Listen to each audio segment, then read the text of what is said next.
أعوذ بالله من الشيطان الرجيم. بسم الله الرحمن الرحيم. قال هذا رحمة من ربي فإذا جاء وعد ربي جعله دكاء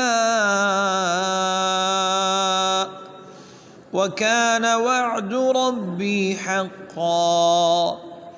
وتركنا بعضهم يومئذ يموج في بعض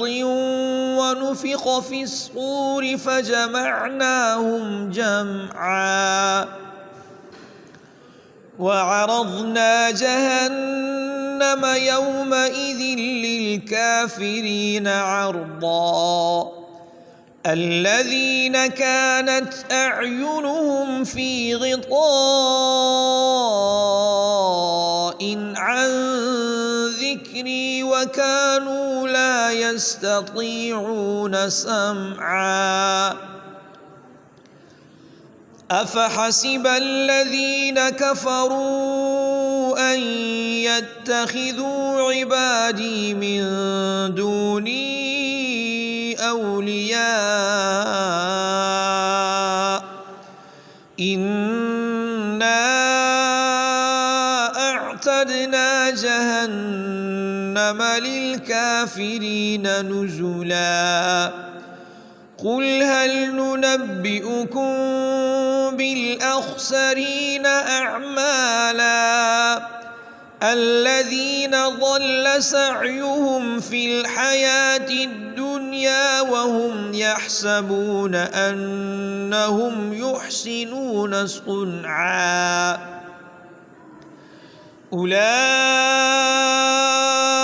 الذين كفروا بآيات ربهم ولقائه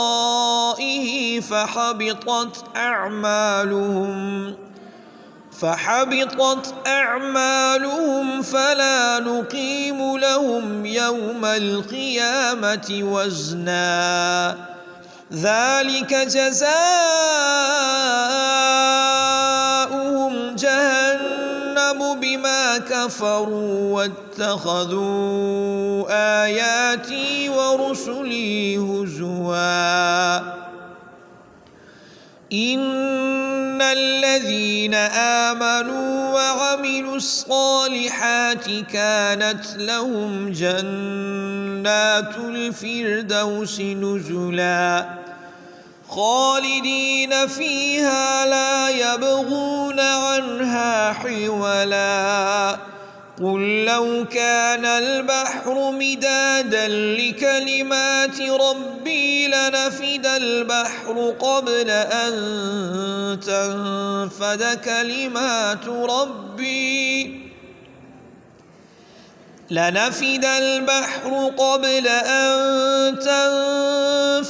كلمات ربي ولو جئنا بمثله مددا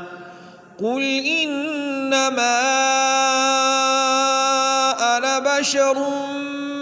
مثلكم يوحى إلي أنما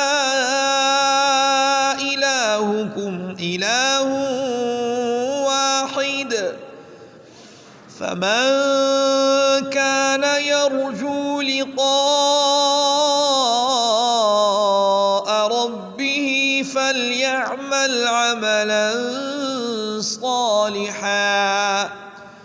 فليعمل عملا صالحا ولا يشرك بعبادة ربه أحدا.